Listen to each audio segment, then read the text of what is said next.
A gray April day chases the tents with its cold and humid wind. It is the Tuesday before Easter in the Christian world, but that does not prevent Americans from ordering us to go out on the camp road with our personal belongings.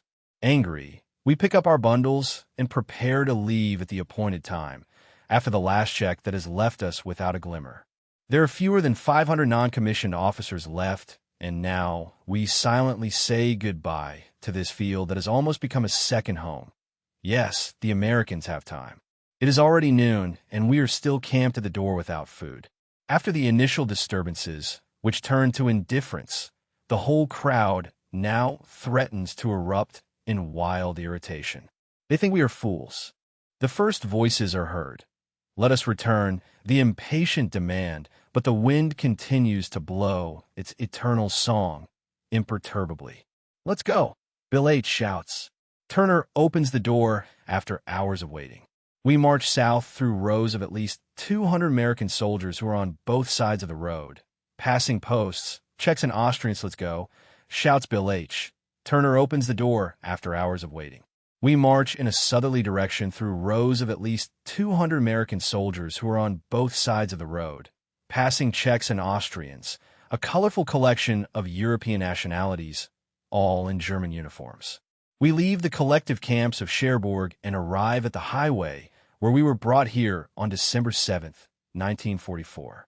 How peaceful, almost understanding, the soldiers of the front march alongside us today. All their weapons are on their shoulders. Not a single word of hatred comes from their lips. In silence, friends and enemies enter Cherbourg. Not even the French react at our appearance. Without being disturbed, we arrive at the port and stumble along the maritime promenade along the port until suddenly we are ordered to stop in front of 3 anchored ships of the now. A chilling horror seizes the thoughts of the prisoners. But we have no time. Strange hands forcibly put us in our pockets and throw all the handmade knives, boxes, and cartons into the water, while the officers accompanying us board one of the ships and greet the captain as an old comrade. Shortly after, we are pushed in double rows through a small walkway, and, through an iron frame, we enter the interior of the American troop, Transport Thomas Marshall. It is 4 in the afternoon when a voice over the loudspeaker draws our attention to the gigantic mountain of cookie boxes stored in a corner of a large room in which we are quartered. Everyone is free to take as much as they want, the voice says, causing an incredible laugh.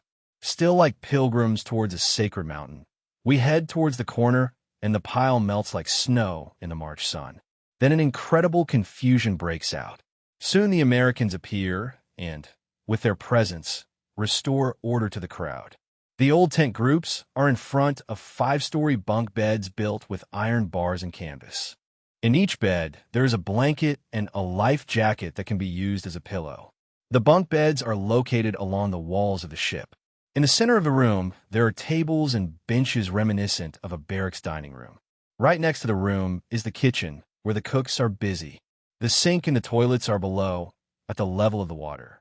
The ship makes a splendid impression, although its facilities seem quite unusual for landlubbers.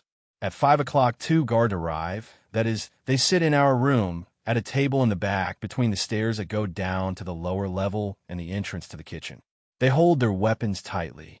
10 minutes later, they realize that their presence is ridiculous and leave their weapons behind when the officer responsible for the prisoners enters the room with the captain and inspects his guards, dismisses them satisfied with our conduct and the cleanliness of our cabins with kind words, and then explains that no one on board will go hungry, that there are provisions in abundance. With this explanation, he wins over all the prisoners, who express their enthusiasm with spontaneous applause. Shortly after 6, the hawker calls the first diners to receive their food. Who would have thought that there would be a mad rush to the kitchen in response to the hawker's call? Then, the companions line up without pushing or rushing against each other. This could be attributed to the distribution of the cookies and the speech of the American officer. In addition, it is an old custom that, when there is abundance, no one shows a special interest in things, although cooking is hawker's game, since all he has to do is stir the prepared food in boiling water. He and his assistants work until 8 in an uninterrupted service, while the men from the hunger camps keep reappearing God, knows how many times with their empty dishes. Finally, the biggest glutton lies on his cot, with a full stomach while we four friends gather around a table. The electric lamps illuminate the faces of the prisoners, who are satisfied with God and the world. Now we know the purpose of the interrogations. I inaugurate our first conversation since we left the camp. They are taking us away from the mainland because we still represent a threat to them, Schultz says in a hoarse and dejected voice. If only they don't take us to England, Hocker joins the conversation. I don't think so, because we are on an American ship and, apparently, our guards are returning to the United States on leave. I dismiss Hocker's fear. As far as I'm concerned, they can take us to the moon. The important thing is that the hunger has ended. Siegfried does not hide his joy at the abundant food on board. If you ever eat enough, I would like to finally hear something sensible come out of your mouth. Schultz snaps at him. That the war is practically lost for us does not change anything with our long stay in France, but not why they did not send us to the United States before, especially since the danger of being handed over to the French in a short time seemed quite real. It is true that in the United States they will not treat us like vacation guests, but for any work we do, at least they will give us enough to eat, something that has never been and never will be the case in France. I have felt it myself. And today I am grateful that destiny put me on this ship. You know that I will not kiss any American from behind, but I like them much more than French people. For us prisoners of war, it is very simple. We only have to survive the chaos, unless someone intends suicide. I am far from that, quite the opposite. I feel obliged to stay healthy to serve my homeland longer. That is the mission destiny has entrusted to us, and that is why I am going to look for a couple of cookies, as long as there are any in the warehouse. Siegfried says this, and heads with a smile towards the mountain of cardboard boxes, now much reduced. Impressed by Siegfried's point of view, the three of us look with satisfaction at the linoleum-covered table. I admire, above all, that he has been able to express it so clearly in so few words. It has taken me weeks to resolve these issues. Schultz, have you digested what I gave you to swallow? Asks Siegfried as he sits down after placing a box of cookies between us. I have only determined that you are starting to think. Eat another cookie, and then maybe you can imagine the map of North America. Then I will show you an area that is not far from Siberia, but that is just as cold and sparsely populated, explained Schultz with total seriousness.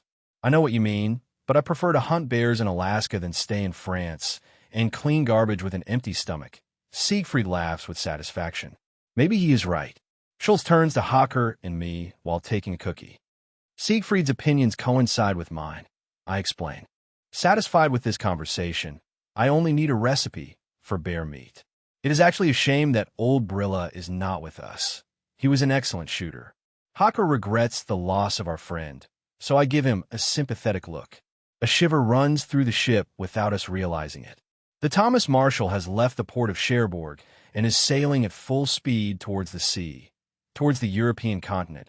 Our homeland, our families, everything that is important and dear to us sinks into the night and fog behind us, while the fury of this terrible war slowly but surely devours our hearts. Around me, I hear the sounds of a savage battle. My eyes, blinded by the flash of the grenades, are buried in the sandbags in front of my post. The murderous fire erupts from the fighter planes and crashes against the steel helmets of the attacking soldiers. A frightening-looking enemy grabs me by the wrists and calmly says to me, "Come on, helmet, wake up, otherwise your coffee will get cold." "Are you crazy?" I say to him, looking furiously at Siegfried, and I immediately realize that I was dreaming. Around me, I hear the noise of the ventilation system, and the life jacket indicates the mark on my forehead, where I sought refuge from the electric lights to which I am not accustomed. The room resonates with the metallic sound of dishes. "Damn it," I say, and I get out of my bunk to drink my coffee while Siegfried looks at me, shaking his head. "Is this stopped?" I ask Hocker and Schultz, still completely confused, but feeling a terrifying pressure around my heart, because, at most, the ship could only have reached England. "Have you just realized, sleepyhead?" Hocker smiles comfortably. "Do you have any idea what that could mean for us?" I ask, astonished at their satisfied faces. "What could it mean?" Schultz shrugs indifferently. They will unload us in England, you imbeciles. I ask, astonished at their satisfied faces, if you have any idea what that could mean for us. So what could it mean? Schultz shrugs indifferently. They will unload us in England, idiots. Little by little, I become hostile. Blessed are those who sleep a lot, because they're the first to realize what has been tormenting the others for hours, explains Schultz in good humor. Drink your coffee, helmet, and calm down. We don't have to go down here. Hocker slaps me on the flushed cheeks. Why is the ship stopped? The guards say that we are waiting off England and that we will probably join a convoy tonight to the United States. I finally get a plausible answer from Siegfried, and I can have breakfast in peace while our friends are in the bathroom shaving and washing. A voice sounds over the loudspeaker and announces that after 8 o'clock we can go up on deck for an hour in groups of 100 men. Feverishly, we try to get rid of the soap that we have brought from Cherbourg, but we do not succeed. Finally, we realize that only salt water comes out of the pipes, and that it does not react to the usual soap, but there's enough soap from the ship to quickly solve the problem. Exactly at 8 o'clock, the door through which we entered yesterday opens, and an avalanche of 100 interested spectators rushes onto the deck, pushed towards the railing. I look up, and yes, there, wrapped in a soft veil of fog, lies England. Meanwhile, the sun has risen, and there is great commotion throughout the ship. Crew, guards, and prisoners. For the first time, we stand shoulder to shoulder by a typical seaman's door. Siegfried comes towards me, my faithful echo from the Ragfoot Squadron. What do you think of the Navy? He asks me proudly, now that he finally feels the deck under his feet. So far, excellent, unemployed, coolly, I answer in good spirits. There are many among us who have suddenly become globetrotters against their will. Several companions, with gloomy appearances, catch my attention. You are right, the elders are worried, while the younger ones are clearly enthusiastic about the spirit of adventure, I add to his observation. What do you promise us in Estados Unidos? He asks with a frown. It's hard to say, I answer, contemplating the sea, which seems infinite. Well, it can't be worse than what we've had so far, he consoles himself. Certainly not. Estados Unidos is not a closed group. It is the melting pot of the world. They will not receive us only with hatred, especially because the country has not been touched by the war and has many citizens of German descent. I agree. Let's be surprised, he suggests confidently and pushes me down, since our time on deck is over. After a quiet nap, we meet around coffee at 4 o'clock. Despite the mass production, Hocker knows very well how to get the best from powdered coffee. It tastes like Mom's, says Schultz, and that's saying a lot, because he's a true expert in this aspect. There are many cookies to go with the coffee. Among the Americans on board, it is said that Germans not only know how to make war, but also how to eat. The man next to me, a tall Bavarian, comments, "What funny people, these Americans." Schultz continues, "When I fell into their hands, they immediately gave me something to eat. It was a very strong chicken soup with lots of meat. The man who brought it to me was so moved by his hospitality that I feared he would burst into tears. Just when I finished the soup and wanted to start with the precious meat, another came and kicked the cup, throwing it out of my hands, so that the pieces of meat went flying through the air. Then 3 days passed before they gave me anything more to eat. Now we can eat until we burst, but I think we'll be hungry again as soon as we land. You should have eaten the meat first, but I imagine you spent hours stirring the soup, and that angered the American. Therefore, eat now, Schultz, so that you have something in your ribs when we are hungry again," Siegfried advises him eagerly. "Later we will have to feed on the fat of our own intestines." You are absolutely right. Pass the box of cookies. He follows this advice without delay. 2 hours later, Hocker distributes dinner. The deck door is tightly closed, and 2 guards sit back at the table. This unusual precaution by the Americans does not bother us. Everyone regrets not having a belt in their stomach, because the food is very good. Even Schultz shows what he is capable of by eating again and again. The 3 of us approach the kitchen door until Hocker raises a finger as a warning. That's going to churn the stomach. Be careful, eating machines, otherwise you will explode. Interestingly, after the 4th ration, we can't eat anymore. Are we full? We ask ourselves in amazement. Impossible. Everyone says to himself. Then we still want to eat. That's enough, friends. Schultz collects the dishes. The stomach has to get used to it again. If you demand too much of it, you will have to pay the price. Tired and full to the top button of our shirts, we get into our bunks at 8:30 p.m. The engines start running. The ship shakes and water splashes on board. Goodbye, Europe, dear homeland, may God protect you. Right after breakfast, some sergeants receive orders to go up on deck. A rescue maneuver is underway. The hazy weather greets us when going out through the small door. Around us, ships of all kinds sail westward. A convoy, a feast for submarines. We have a long way ahead, and there is a possibility that we have to abandon ship without reaching our destination. A scruffy member of the crew begins his speech, which is translated immediately by an interpreter for this purpose. They must receive instructions on how the lifeboats that have been assigned to them will be lowered into the water. I remind you that, in case of emergency, no one will be able to worry about you, so I ask you to pay close attention to how things should be done. I also recommend that you organize the maneuver among yourselves so everyone knows to which boat they are assigned. There are enough ships around us to pick us all up, if necessary.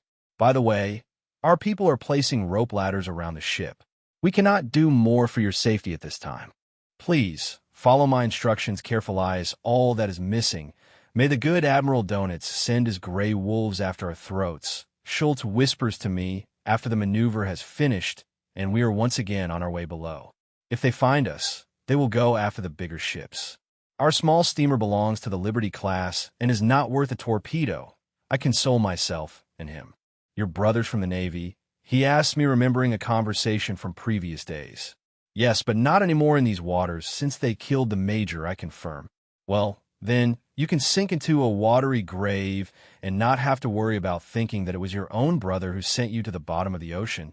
He says, wow, that is harsh. Why isn't the ship marked with a red cross? The first American infraction of the Geneva Convention comes to mind. I don't understand it either. They could make these small, I understand it. They could make these small ships immune to German torpedoes, he says as we reach our bunks.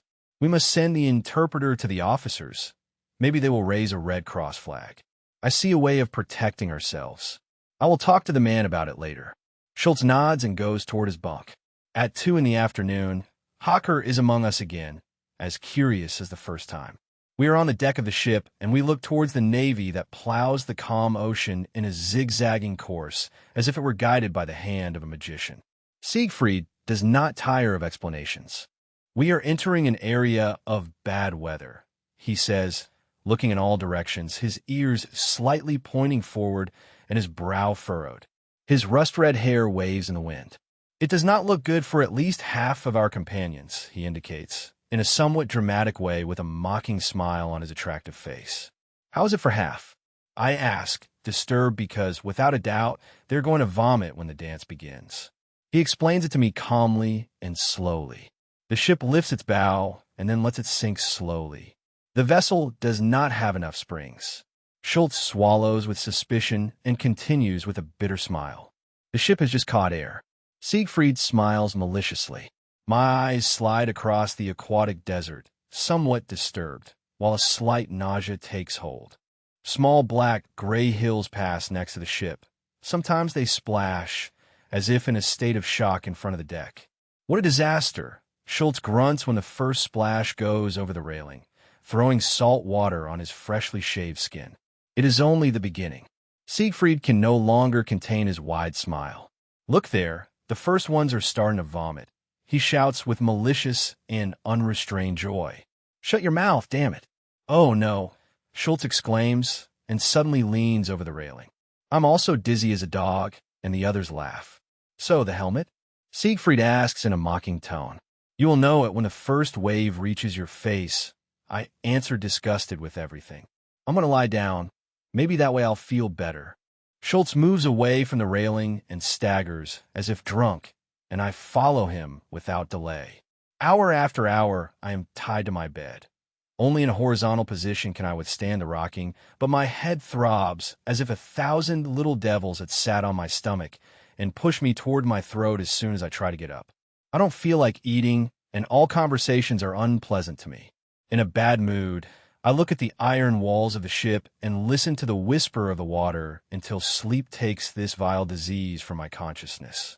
A restless night is behind me and the other victims of seasickness, but this morning I feel somewhat better. After washing in the disgusting bathroom, I go to see Hawker to receive breakfast. Man, your face is as white as a wall. He greets me worried. It's quite a strong sensation, let me tell you. I wave my hand as if I had been beaten. Wait a moment, I'll make you coffee. In the meantime, take these Frankfurt sausages and don't let anyone see you. He puts a long, thin can in my pocket. I give up and sit on a stool. Hawker flutters around his kingdom as if the life of a dear brother were at stake. Indifferently, I look around the room. There is an abundant supply of cans of spinach and meat piled in a corner.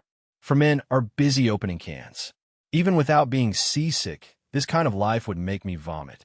Now that we have plenty to eat, it doesn't taste good. Is this what happens to rich people who have upset stomachs? Now drink this.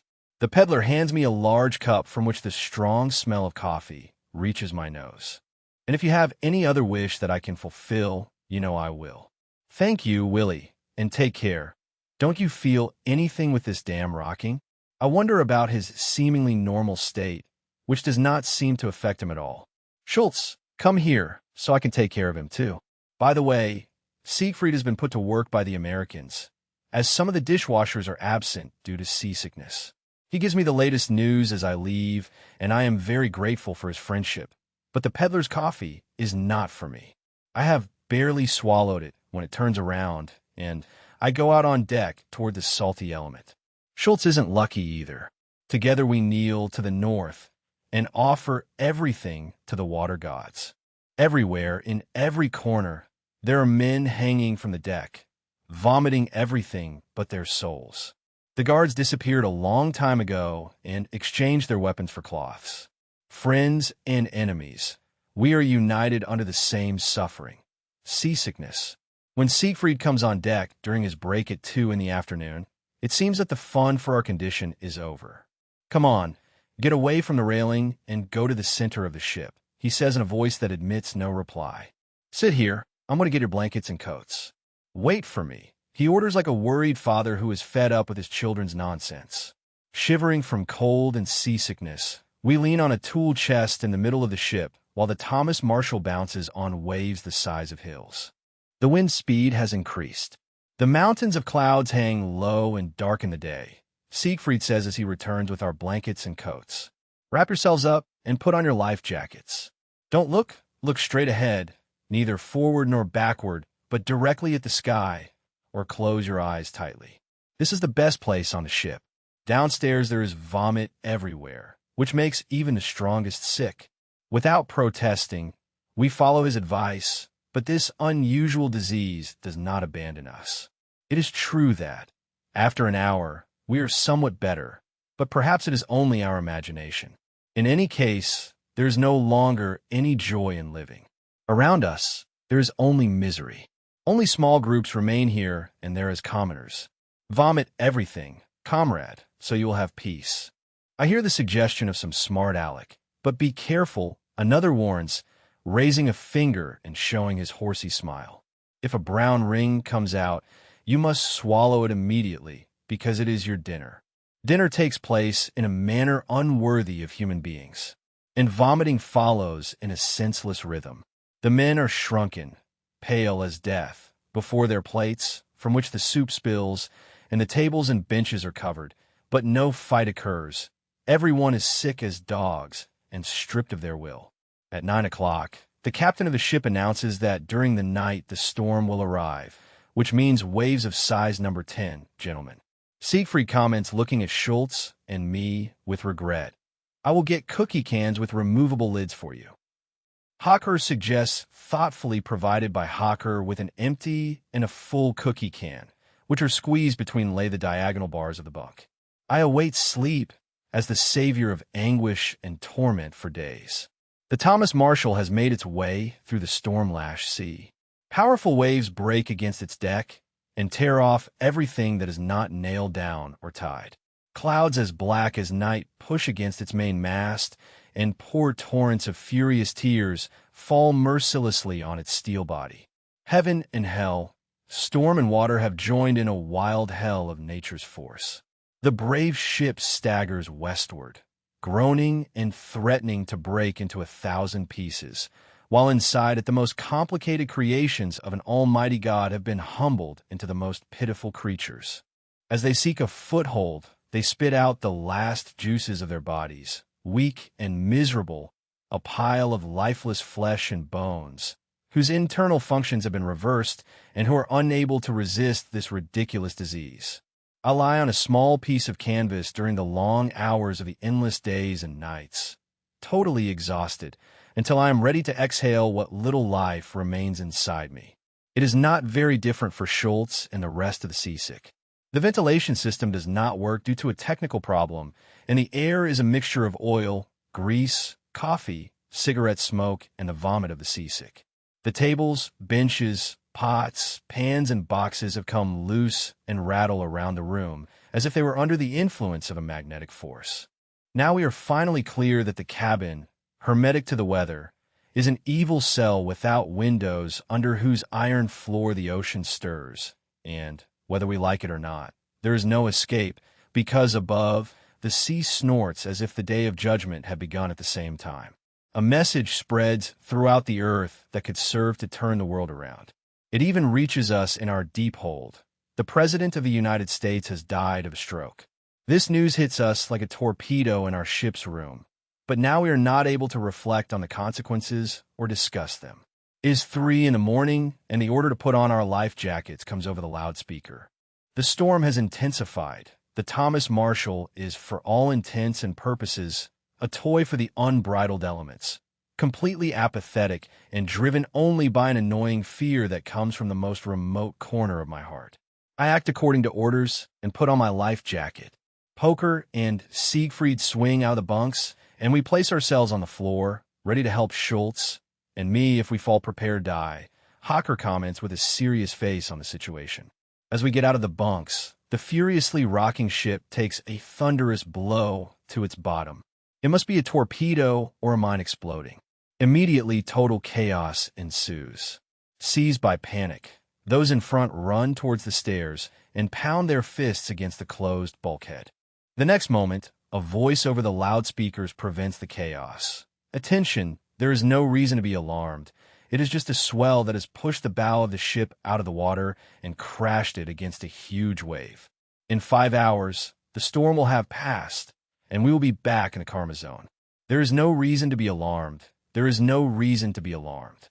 In 5 hours, we will be in the karma zone, with our heads down and a little ashamed, but freed for the moment from the pressing fear.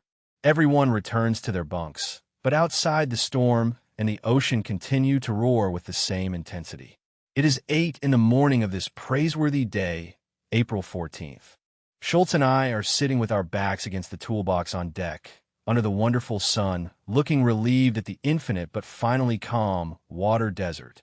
Our brave Thomas Marshall has proven to be a tough guy in the last days of the storm.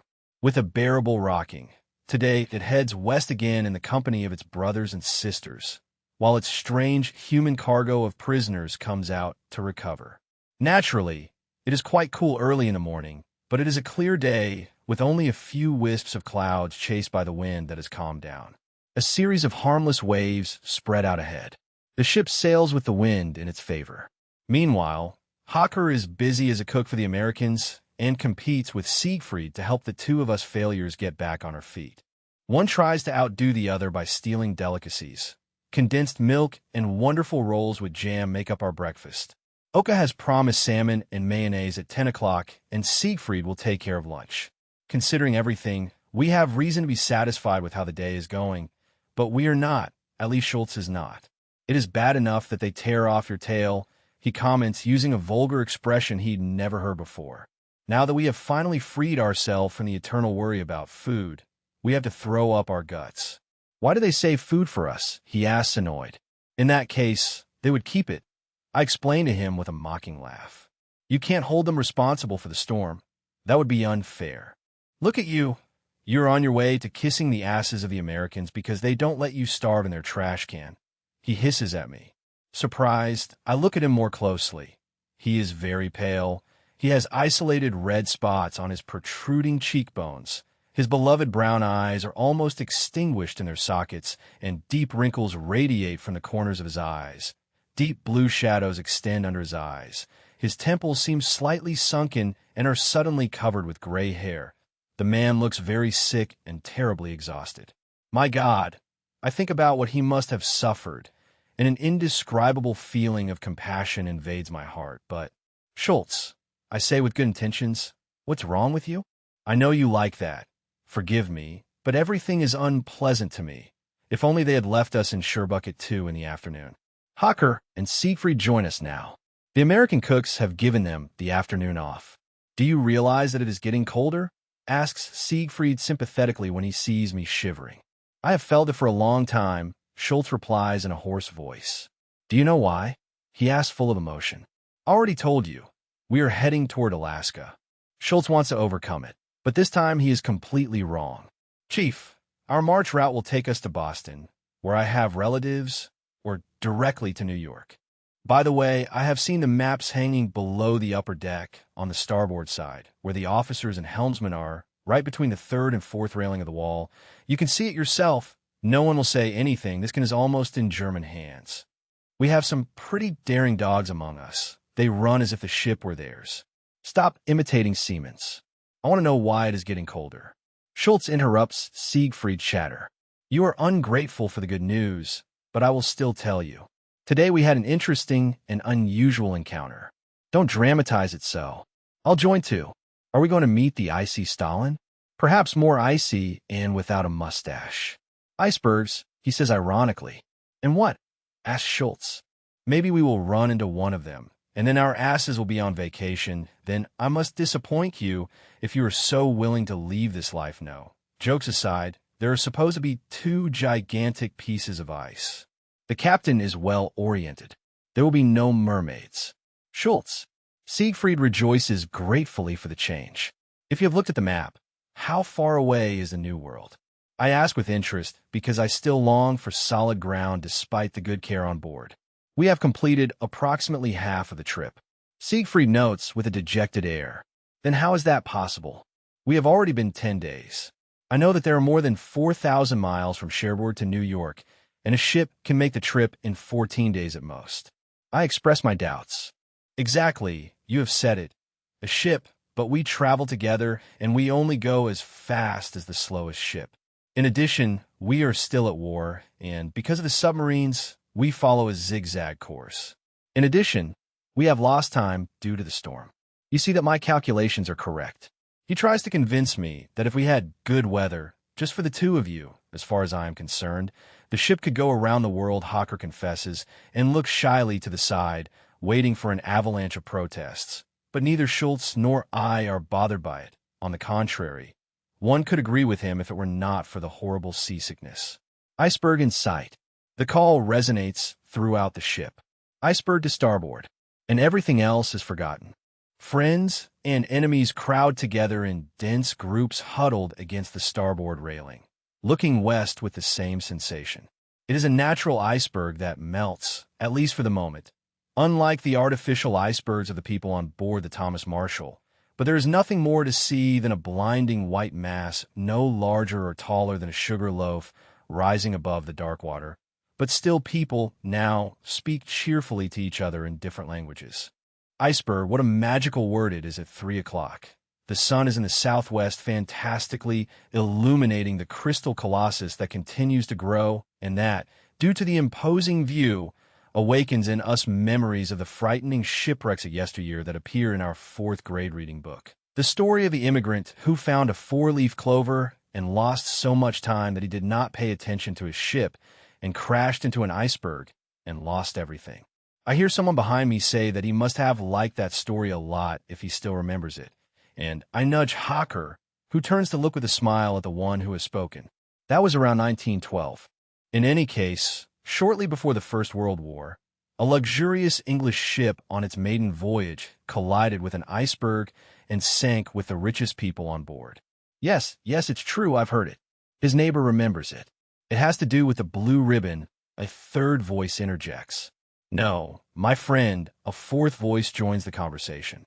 There was a millionaire on board with whom the captain was in love, but he had no luck with her, so he steered the ship on purpose against the iceberg. Not with the engine's force. I interrupt him to tease him. Idiot, he mutters arrogantly and continues. He wanted the whole brood to drown like rats. Stop, that's not entirely true. The first one contradicts. What is it that's not entirely true? The romantic defends his newfound love story. I know it because I'm older than you. The ship was called Titanic, and at that time, it was a kind of world wonder in the field of maritime travel. It is true, leave love out of this. As far as the rich are concerned, the only thing that matters is money. In this case, it was the shipping company's blue ribbon. I have read the book, so I am well informed on the subject. Another listener states bluntly, so you have read the book? Do you think the truth is always found in books? I know it better, you can be sure. The stubborn man insists on his fairy tale. Shut your mouth, or the iceberg will sink in front of us. Ashamed, the reader finishes the sentence, but the iceberg is not moved by the nonsense that its observers say. Proud and inaccessible, it continues its course while two more appear on the horizon, taken by respectful mineral that no one can take the gaze from these ice giants. At 5:40 p.m. we are parallel to the two majestic mountains to the north, about 4 miles away. Only a third of its mass protrudes from the water, Siegfried explains to us, which unleashes a great discussion. Then you can calculate exactly the height of the cold wanderers. Another behind us takes up the subject. For that you have to know how high the part that protrudes from the water is. Another interested commentator adds that that is nonsense, that if 2/3 were under the water, it would have hit bottom a long time ago, the old know-it-all reports, and the four of us silently decide to pull his arm. Look there! I scream as if I were possessed. In the central glacier, a polar bear is climbing. She has her cubs with her. Hocker follows my screams. Where? Where? Everyone pushes toward the railing. Don't push so carelessly, Siegfried grunts. The beast is big enough to be seen from anywhere. My eyes are old. I can't see it very well, but I feel sorry for the poor bears. They must have missed the opportunity to jump when the Colossus was formed in the North Pole. Schultz joins our circle of liars, which further stimulates the intensive search on the immense mass of ice. Only the devil knows where they are. Someone complains behind me. Man, don't you have eyes? We hear the voice of the fairy tale, there, to the left, in the projection of the great crack. I discovered them a long time ago. The man boasts with the same bravado and conviction with which he told the story of the captain. But Hocker cannot maintain the falsehood, and a laugh makes tears spring from his eyes and mucus sprouts from both nostrils. Immediately, Siegfried and I joined him in a malicious laugh until it became uncomfortable, because those we deceive are furious at us. Today, the third day without a storm, the Thomas Marshall sails through the blue Atlantic waters with a beautiful and magical red sunrise towards the east. Trusting dolphins accompany the ship, gladdening the hearts of those on board with their presence. Generously, the companions throw cookies into the insatiable mouths of the great gray and black ones, who seem to know how to give thanks with their fun dives. Groups of prisoners have formed who consider certain dolphins as their own and even give them names. Again and again, the faithful marine animals show their attractive backs before diving and swimming under the ship to feed on the cookies from their sponsors on the other side. Leaning on the railing, I think of the poor fish that a few weeks ago these same men who are now feeding them would have risked their necks to snatch a fin from. Why are you so pensive? A familiar voice sounds near my ear. Oh, what a pleasure, Dr. Braun in person, so early this morning. I greet my philosophy professor. The doctor is hanging in Flensburg in his closet. He applauds with his large false teeth. The important thing is that your mind is here and remains intact. The hat is just for show. I console him by saying that it is true. Have you survived the seasickness? He asks, and throws a cookie to a beautiful dolphin. They are the first animals we have seen in a long time, and I love animals. He apologizes for his frivolity upon noticing my surprised expression. Yes, we have him too. I nod with double meaning and look towards some point in the infinite water. I see that you don't enjoy the game, but you are right. We will never be able to join so easily with the foolish humans again. He consoles me. People forget easily. Perhaps it is better that way. At least in most cases, I explain reconciled. In some cases, yes, but that they have forgotten to mark this American ship with a red cross is not only a punishable idiocy, but a blow against all international agreements. I just read in a magazine that someone lent me that the victors will judge us and declare us guilty of war crimes. He delves into political waters. Let them write what they want. Paper is patient. When the slaughter is over, they will be as murderous as we are. I hope I'm not bothering, says Schultz respectfully as he joins us. No, I reassure him. Braun is also annoyed that the ship is not marked. The interpreter spoke with the Americans about it, but they have not given him any explanation. It is better that we do not make this a matter of state. Otherwise, we will harm the good atmosphere in our ranks. As long as no one is aware of the danger in which we swim, they will not worry about it, says Schultz, always worried about preventing others from being upset. Do you think we are unnecessarily exposed to danger? Braun cheers up. This Atlantic Ocean is a war zone. According to the Geneva Convention, the Americans have the responsibility to inform the headquarters of the German Navy through Geneva about the transport, just as in the transport of wounded. Unfortunately, none of the belligerent powers informs their soldiers about these provisions. The reason is obvious. Some soldiers would prefer imprisonment to a heroic death if they knew the favorable conditions that await them behind barbed wire thanks to the Geneva Convention. What good are these agreements on paper if no one respects them? Don't say that, Braun. I had the opportunity to observe for 4 months what was happening in a prisoner camp. The inmates were mostly English pilots, sailors, and commandos. I can only tell you that they lacked nothing. The direction of the German camp was turned upside down every time a big shot arrived for an inspection or when a neutral control commission appeared. Did they also have a brothel? Siegfried intrudes on our serious conversation, provoking a look of disgust from Braun. Well, overlooking Siegfried's rudeness, we will soon see to what extent the Americans comply with international agreements in their own territory, while Braun is called away by his friends. Have the Americans built such huge structures? It is as easy to explain as the ancient Egyptian pyramids, suggests Schultz. I imagine the land here must be very expensive, so they built towards the sky. But I would not want to live in those honeycombs. I like the little houses on the other side of the river, declares Hocker. I agree with you, Siegfried interjects. As impressive as those piles of cement are, I would not live there even if it was free.